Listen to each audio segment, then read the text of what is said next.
ನಮಸ್ತೆ. ನೆಮ್ಮದಿ ನೆಮ್ಮದಿ ಖುಷಿಯಾಗಿರಲು ಇದೊಂದೇ ಹಾದಿ ಬರ್ದಿರೋದು ಪದಚಿಹ್ನ ಅವರು. ವಿಳಾಸ ಯಾವುದು ಅನ್ನೋ ಚಾಪ್ಟರ್ ಅಲ್ಲಿ ನಾವು ವಿಳಾಸ ಹುಡುಕ್ತಾನೆ ಇದೀವಿ. ಸೊ ನೋಡೋಣ, ಇವಾಗ ಆ ಹುಡುಗಂಗೆ ನಾವೆಲ್ಲ ಹುಡುಕ್ತಾ ಇದ್ವಿ, ನಾವು ಹುಡುಕ್ತಾ ಇಲ್ಲ, ಹುಡುಗ ಹುಡುಕ್ತಾ ಇದ್ದಾನೆ. ನಾವು ಅವನ ಜೊತೆ ಹುಡುಕ್ತಾ ಇದ್ದೀವಿ ಅಲ್ವಾ. ಇದೊಂಥರ ಮಲೆಗಳಲ್ಲಿ ಮದುಮಗಳು ಅನ್ನೋ ಒಂದು ಡ್ರಾಮಾ ಇದೆ. ಆ ಡ್ರಾಮಾನ ಅವ್ರು ಹೇಗೆ ಪ್ಲೇ ಮಾಡ್ತಾರೆ ಅಂದ್ರೆ, ಜನ ಹೊರಗಡೆ ಪ್ಲೇ ಮಾಡ್ತಾರೆ. ಅವರು ಯಾವುದೇ ಥಿಯೇಟರ್ ಒಳಗಡೆ ಪ್ರಾಪರ್ಟಿ ಮಾಡಲ್ಲ, ಹೊರಗಡೆ ಮಾಡಿರ್ತಾರೆ. ಈ ನದಿ ಹತ್ರ ಹೋಗ್ಬೇಕು ಅಂದ್ರೆ, ಕೆರೆ ಹತ್ರ ಹೋಗ್ಬೇಕು ಅಂದ್ರೆ ಒಂದು ಕೆರೆನೇ ಆಚೆ ಕಡೆ ಮಾಡಿರ್ತಾರೆ. ಜನನೆಲ್ಲ ಆ ಕೆರೆ ಹತ್ರ ಕರ್ಕೊಂಡು ಹೋಗ್ತಾರೆ. ಅಂದ್ರೆ ನೋಡೋರೆಲ್ಲ ಅವ್ರ ಹಿಂದೆ ಹೋಗ್ಬೇಕು ಆ ಕೆರೆ ಹತ್ರ. ಅಲ್ಲೊಂದು ನಾಯಿ, ಅದೆಲ್ಲವೂ ಅವರು ಸೇಮ್ ಒರಿಜಿನಲ್ ಆಗಿ ಮಾಡ್ತಾರೆ. ನಾವೇ ಆ ಕಥೆಯಲ್ಲಿ ಇನ್ವಾಲ್ವ್ ಆಗ್ಬಿಟ್ಟು ಸಾಯಕ್ ಹೋದಾಗ ಅಯ್ಯೋ ಸಾಯ್ಬಾರ್ದು ಸಾಯ್ಬಾರ್ದು, ಆ ನಾಯಿ ಸಾಯ್ಬಾರ್ದು ಅಂತ ಅದ್ರ ಕಥೆಯಲ್ಲಿ ಬರುತ್ತೆ. ಸುತ್ತ ಇರೋರೆಲ್ಲರೂ ಕೂಡ ಅಯ್ಯೋ ನಾಯಿ ಸಾಯ್ತಾ ಇದೆ ಸಾಯ್ಬಾರ್ದು ಅಂತ ಜನ ಅಲ್ಲಿ ಕೂತ್ಕೊಂಡು ಕಾಪಾಡಕ್ ಟ್ರೈ ಮಾಡ್ತಾರೆ. ಸೊ ಅಷ್ಟು ಇನ್ವಾಲ್ವ್ ಆಗ್ಬಿಟ್ಟಿರ್ತಾರೆ ಆ ಕತೆ. ಶಿವರಾತ್ರಿ ಟೈಮಲ್ಲಿ ನಡೀತಾ ಇತ್ತದು. ಓಕೆ, ಕಲಾಗ್ರಾಮದಲ್ಲಿ ನಡೆದಿತ್ತು ಫಸ್ಟ್ ಒಂದ್ಸಲ.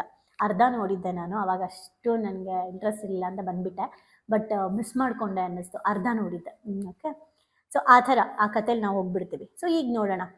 ಟೀ ಕುಡಿದು ಹಣ ನೀಡಿ ಇನ್ನೇನು ಹೊರಡಬೇಕು ಅನ್ನೋಷ್ಟರಲ್ಲಿ ಒಂದು ಹುಡುಗ ಇವನ್ ಬಳಿ ಓಡ್ ಬಂದಂತೆ. ಆ ಯುವಕ ಇದ್ದಕ್ಕಿದ್ದ ಹಾಗೆ ತನ್ನ ಕೈಯಲ್ಲಿದ್ದ ಫೋನನ್ನು ಇವನಿಗೆ ಕೊಟ್ಟು, ಭಯ್ಯ ಏಕ್ ಫೋಟೋ ನಿಕಾಲ್ ದೀಜಿಯೇ ಅಂತ ಹೇಳಿದ್ರಂತೆ. ನಂಗೊಂದು ಫೋಟೋ ತಕ್ಕೊಡಿ ಅಂತ. ಇದ್ದಕ್ಕಿದ್ದಂತೆ ಏನಪ್ಪ ಹಿಂಗೆ ಗೋಗರಿಯಕ್ಕೆ ಶುರು ಮಾಡ್ಬಿಟ್ಟ ಇವನು ಅಂದ್ಬಿಟ್ಟು ಇವನಿಗೊಂದು ಕ್ಷಣ ಗಾಬರಿ ಆಗಿ, ಯಾರು ಇವನು, ಫೋಟೋ ಯಾಕೆ ತೆಗಿಯಕ್ಕೆ ಹೇಳ್ತಾ ಇದ್ದಾನೆ ಅಂತ ಯೋಚಿಸ್ಬಿಟ್ಟು, ಕ್ಯಾ ಫೋಟೋ ಕ್ಯೂ ಅಂತ ಕೇಳಿದ್ರಂತೆ.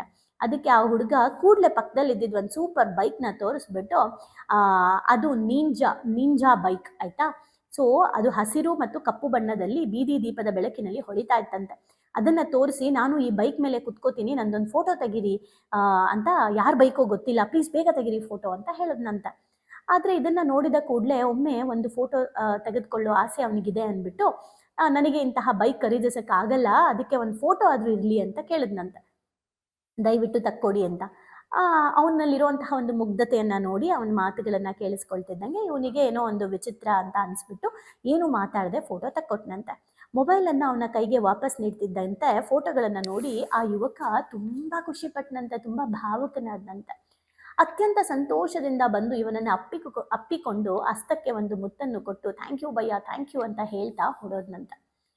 ಅಲ್ಲಿಯವರೆಗೂ ಅವನಿಗೆ ಕಾಡುತ್ತಿದ್ದ ಗೊಂದಲಗಳಲ್ಲಿ ಇದು ಕೂಡ ಹೊಸದಾಗಿ ಜಾಯಿನ್ ಆಗ್ಬಿಡುತ್ತಂತೆ. ಗೊಂದಲದಲ್ಲಿರೋರಿಗೆ ಎಲ್ಲ ಗೊಂದಲನೇ. ಓಕೆ, ತನ್ನ ಬೈಕ್ ಸ್ಟಾರ್ಟ್ ಮಾಡಿ ಹೊರಡುವಾಗ ದಾರಿಯುದ್ದಕ್ಕೂ ಆ ಯುವಕನ ಮುಗ್ಧ ಮುಖ ನೆನಪಾಗ್ತಿತ್ತಂತೆ. ಸದ್ಯ ತಾತ ಹೇಳಿದ ಕತೆ ಮರೆತುಬಿಟ್ಟಿದೆ. ಅವನು ತನ್ನ ಸಂತೋಷವನ್ನು, ತನ್ನ ಮನಸ್ಸಿನ ನೆಮ್ಮದಿಯನ್ನು ಹುಡುಕಿಕೊಂಡು ಎಲ್ಲಿ ಹೋದ? ಎಲ್ಲೂ ಹೋಗಲಿಲ್ಲ. ಎಲ್ಲೂ ಹೋಗುವವನು ದಾರಿ ಮಧ್ಯದಲ್ಲಿ ಸಿಕ್ಕಿ ಒಂದು ಕ್ಷಣವನ್ನು ಮನಪೂರ್ತಿಯಾಗಿ ಆನಂದಿಸಿದ.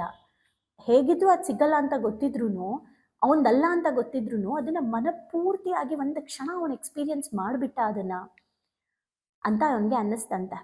ಅವನಿಗೆ ಅದರಲ್ಲಿಯೇ ನೆಮ್ಮದಿ ಇತ್ತು. ಅಜ್ಜನ ಕಥೆಯಲ್ಲಿ ಬರುವ ರಾಜರಂತೆ ಅವನಿರಲಿಲ್ಲ. ಅಪ್ಪನ ಉದಾಹರಣೆಯಲ್ಲಿ ಬರುವ ವ್ಯಕ್ತಿಗಳ ಸಾಲಿಗೂ ಕೂಡ ಅವನು ಸೇರಿದವನಾಗಿರಲಿಲ್ಲ. ಹಾಗಂತ ಅಜ್ಜ ಹೇಳಿದಂತೆ ತಾವಿರುವ ಜಾಗವನ್ನು ಬಿಟ್ಟು ಬೇರೇನೋ ನೆಮ್ಮದಿಯನ್ನು ಹುಡುಕಿಕೊಂಡು ಹೊರಟವರು. ಹಾಗೆ ಹೊರಟವರು ಅತ್ಯಂತ ನೆಮ್ಮದಿಯಿಂದ ಬದುಕಿದವರ ಸಂಖ್ಯೆ ಕಮ್ಮಿ ಏನೂ ಇಲ್ಲ. ಕೆಲವರು ಹುಡುಕೊಂಡು ಹೋದವರು, ಇಲ್ಲಿಲ್ಲ ನೆಮ್ಮದಿ ಅಂತ ನೆಮ್ಮದಿಯನ್ನ ಹುಡುಕೊಂಡು ಹೋದವರು, ಪ್ರಶ್ನೆಗಳನ್ನ ಹುಡುಕೊಂಡು ಹೋದವ್ರಿಗೆ ನೆಮ್ಮದಿ ಕೂಡ ಸಿಕ್ಕಿದೆ. ಏನು ಕಡಿಮೆ ಅಲ್ಲ, ಅವ್ರಿಗೂ ಸಿಕ್ಕಿದೆ ರಿಸಲ್ಟ್. ನಿಜವಾಗ್ಲೂ ನೆಮ್ಮದಿಯ ವಿಳಾಸ ಯಾವುದು? ಅಜ್ಜನ ಮಾತಿನಂತೆ ನೆಮ್ಮದಿ ಅಲೆಮಾರಿ. ಅದು ನಿಂತ ನೀರಲ್ಲ. ಒಂದೇ ಕಡೆ ಬಿಡಾರ ಹೂಡಿ ಜೀವನ ಸಾಗೋದಿಲ್ಲ. ನೆಲದಲ್ಲಿ ಬಿದ್ದ ತರೆಗೆಳೆಗಳಂತೆ ನೆಮ್ಮದಿ. ಸ್ವಲ್ಪವೇ ಗಾಳಿ ತಾಗಿದ್ರೂ ಅದು ತನ್ನ ಜಾಗವನ್ನ ಬದಲಾಯಿಸುತ್ತೆ. ಅದನ್ನ ಮತ್ತೆ ಹುಡುಕಿ ಆರಿಸಿ ಜೋಪಾನವಾಗಿ ಇಡಬೇಕಾಗತ್ತೆ. ನೆಮ್ಮದಿಯನ್ನ ಹುಡುಕುವುದು ಅಥವಾ ಸಿಕ್ಕ ನೆಮ್ಮದಿಯನ್ನು ಜೋಪಾನವಾಗಿ ಕೂಡಿಟ್ಟುಕೊಳ್ಳುವುದರಲ್ಲಿ ಜೀವನದ ದೊಡ್ಡ ರಹಸ್ಯವಿದೆ. ಅಂದ್ರೆ ನಮಗೆ ಆಲ್ರೆಡಿ ಸಿಕ್ಕಿರುವಂತಹ ನೆಮ್ಮದಿಯನ್ನ ತರಗೆಲೆ ಹೇಗೆ ಒಂಚೂರು ಗಾಳಿ ಬಂದರೆ ಹಾರೋಗುತ್ತೋ ಹಾಗೆ ನಮ್ಮ ಜೀವನ ಅಥವಾ ನೆಮ್ಮದಿ ಕೂಡ ಕ್ಷಣ ಕ್ಷಣಕ್ಕೆ ಹಾರೋಗ್ತಾ ಇರುತ್ತೆ. ಆದರೆ ಆ ತರಗೆಲೆನ ತಗೊಂಡು ಬಂದು ಜೋಪಾನವಾಗಿ ಹೇಗೆ ಇಟ್ಕೋಬೇಕೋ ಹಾಗೆ ನಾವು ಕೂಡ ನಮ್ಮ ನೆಮ್ಮದಿಯನ್ನು ಹುಷಾರಾಗಿ ಜೋಪಾನವಾಗಿ ಇಟ್ಕೋಬೇಕು, ಕೂಡಿಡಬೇಕು. ಆ ಕೂಡಿಡುವಂಥದ್ದನ್ನ ಕಲಿಯೋದೇ ಜೀವನದ ರಹಸ್ಯ. ಅಪ್ಪ ಹೇಳುವ ಮಾತಿನ ಪ್ರಕಾರ ನೆಮ್ಮದಿ ಅನ್ನೋದು ಸ್ಥಿರ. ನೆಮ್ಮದಿ ಅನ್ನೋದು ಎಲ್ಲೂ ಬದಲಾಗಲ್ಲ. ನಾನು ಬದಲಾಗ್ತೀನಿ, ನೆಮ್ಮದಿ ಬದಲಾಗಲ್ಲ. ಅದು ಎಲ್ಲಿಗೂ ಹೋಗೋದು ಇಲ್ಲ. ಅದು ತನ್ನ ಸ್ವಂತ ಮನೆಯಲ್ಲೇ ವಾಸ್ತವ್ಯ ಮಾಡುತ್ತೆ. ಆದರೆ ಅದನ್ನು ಮನೆಯಲ್ಲಿ ಕೂಡಿಟ್ಟು ಹೊರಗಡೆಯಿಂದ ಬೀಗ ಹಾಕ್ಕೊಂಡು ನಾವು ಬೀದಿ ಬೀದಿ ಅಲಿತಿದ್ದೀವಿ. ಅಂದರೆ ನಮ್ಮ ಮನಸ್ಸಿನೊಳಗೆ ನೆಮ್ಮದಿಯನ್ನು ಇಟ್ಟು ಅದನ್ನು ಲಾಕ್ ಹಾಕ್ಬಿಟ್ಟು ಕೀನ ಕಳ್ಕೊಂಡ್ಬಿಟ್ಟು ಕೀನ ಬೇರೆ ಕಡೆ ಹುಡುಕ್ತಾ ಇದ್ದೀವಿ. ನಮ್ಮ ನಾನು ಯಾಕೆ ಹೀಗೆ ನೆನಪಿದ್ಯಾ? ವೆಬಿನಾರಲ್ಲಿ ಇದ್ರ ಬಗ್ಗೆ ಮಾತಾಡ್ತೀವಿ. ಅದು ಕಾಣೆಯಾಗಿದೆ ಅಂತ ಜಾಹೀರಾತು ನೀಡ್ತಾ ಇದ್ದೀವಿ, ಕಾಣೆಯಾಗಿದೆ ಅಂತ ಅಡ್ವರ್ಟೈಸ್ಮೆಂಟ್ ಬೇರೆ ಕೊಡ್ತಾ ಇದ್ದೀವಿ. ಅದನ್ನು ಹುಡುಕಾಡಲು ಪರದಾಡುವವರು ನಾವು. ಬೀಗದ ಕೀಯನ್ನು ಎಲ್ಲಿಯೋ ಇಟ್ಟು ಮರೆಯುವವರು ನಾವು. ಅದು ಎಲ್ಲಿಗೂ ಹೋಗೋದಿಲ್ಲ, ಅದು ಇದ್ದಲ್ಲೇ ಇರುತ್ತೆ. ಅದರಿಂದ ನಾವು ದೂರ ಹೋಗುತ್ತೇವೆ, ಮತ್ತೆ ಅದರ ಬಳಿ ಬರಲು ಹಂಬಲಿಸುತ್ತೇವೆ. ನಾವೇ ದೂರ ಹೋಗ್ತೀವಿ, ನಾವೇ ಅದತ್ರ ಬರಬೇಕು ಅಂತ ಹಂಬಲಿಸ್ತೀವಿ. ಹಾಗಿದ್ದರೆ ನಿಜಕ್ಕೂ ನೆಮ್ಮದಿಯ ವಿಳಾಸ ಯಾವುದು? ಅದನ್ನು ಪತ್ತೆ ಮಾಡುವುದು ಹೇಗೆ? ಇಂತಹ ವಿಚಿತ್ರ ಗೊಂದಲಗಳು ನಡುರಾತ್ರಿಯಲ್ಲಿ ಕಾಡುತ್ತಿರುವಾಗ ಅವನು ಬೇರೊಂದು ಊರನ್ನೇ ತಲುಪಿದ್ದ. ಅಲ್ಲಿಂದ ಅವನಿಗೆ ಮತ್ತೊಂದು ತಿರುವು ಕಾದಿತ್ತು. ನೆಮ್ಮದಿ ಎಂದರೆ ಸುಡು ಬಿಸಿಲಿನ ದಾರಿಯಲ್ಲಿ ನೀರಿನಂತೆ ಕಾಣುವ ಮರೀಚಿಕೆ ಎಂದು ಗೊತ್ತಿದ್ದರೂ ಪಡೆಯಲೇಬೇಕೆಂಬ ಹಂಬಲ. ಸೊ ನೆಮ್ಮದಿ ಅನ್ನೋದು ನಮ್ಮ ಒಳಗಡೆನೇ ಇದೆ. ನೆಮ್ಮದಿ ಅನ್ನೋದು ದುಡ್ಡಿದ್ರೆ ನೆಮ್ಮದಿ, ಏನು ಹೆಸರಿದ್ರೆ ನೆಮ್ಮದಿ, ಅದಿದ್ರೆ ನೆಮ್ಮದಿ, ಇದಿದ್ರೆ ನೆಮ್ಮದಿ ಅಲ್ಲ.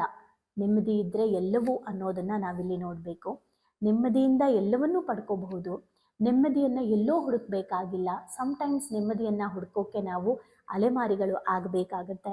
ಸಮ್ಟೈಮ್ಸ್ ನೆಮ್ಮದಿ ಅನ್ನೋದು ಎಲ್ಲೂ ಹೋಗದೇ ಇದ್ರೂ ಸಿಗುತ್ತೆ. ಸಮ್ಟೈಮ್ಸ್ ಎಲ್ಲಾದರೂ ಹೋದಾಗ ಸಿಗುತ್ತೆ. ಅಂದರೆ ಅಲ್ಲಿತ್ತ ನೆಮ್ಮದಿ ಇಲ್ಲಿತ್ತ ನೆಮ್ಮದಿ ಅಲ್ಲ, ಅದು ನಮ್ಮಲ್ಲೇ ಇತ್ತು, ನಮ್ಮಲ್ಲೇ ಇದೆ. ಅದರ ಲಾಕ್ ಕೀ ಕಳ್ಕೊಂಡ್ಬಿಟ್ಟಿದ್ದೀವಿ. ಆ ಕೀನ ಹುಡುಕೊಂಡು ಆ ಕೀ ಯಾವುದು? ಜ್ಞಾನ, ನಾಲೆಜ್ ಅನ್ನೋ ಕೀನ ನಾವು ಹುಡುಕೊಂಡು ಸರಿಯಾಗಿ ಆ ಲಾಕ್ನ ಓಪನ್ ಮಾಡಿದ್ರೆ ನೆಮ್ಮದಿ ನಮಗೆ ಸಿಕ್ಕೇ ಸಿಗುತ್ತೆ. ಸೊ ನೆಮ್ಮದಿ ಖುಷಿಯಾಗಿರಲು ಇದು ಒಂದೇ ಹಾದಿ. ವಿಳಾಸ ಯಾವುದು? ಅಡ್ರೆಸ್ ಸಿಗ್ತಾ? ಯಾವುದು ಅಡ್ರೆಸ್ ಯಾವುದು? ಕಮೆಂಟ್ ಮಾಡಿ. ಆ್ಯಂಡ್ ಎಲ್ಲೆಲ್ಲೋ ಹುಡ್ಕೊಂಡು ಹೋಗಬೇಡಿ. ಆ ನೆಮ್ಮದಿಯ ವಿಳಾಸ ಸರಿಯಾಗಿ ತಿಳ್ಕೊಳ್ಳಿ. ಏನರ್ಥ ಆಯಿತು ಅಂತ ಕಮೆಂಟ್ ಮಾಡಿ. ಆ್ಯಂಡ್ ತುಂಬ ಜನಕ್ಕೆ ಶೇರ್ ಮಾಡಿ. ಒಳ್ಳೆಯದು ಎಲ್ಲ ಕಡೆ ಸಿಕ್ಕಾಪಟ್ಟೆ ಸ್ಪೀಡಾಗಿ ಸ್ಪ್ರೆಡ್ ಆಗಲಿ ಅಂತ ಹೇಳ್ತಾ, ನಾಳೆ ಮತ್ತೆ ಹೊಸ ಚಾಪ್ಟರ್ನೊಂದಿಗೆ ಈ ಹೊಸ ಒಂದು ಕಲಿಕೆಯನ್ನು ಇನ್ನು ಮುಂದುವರಿಸೋಣ. Thank you.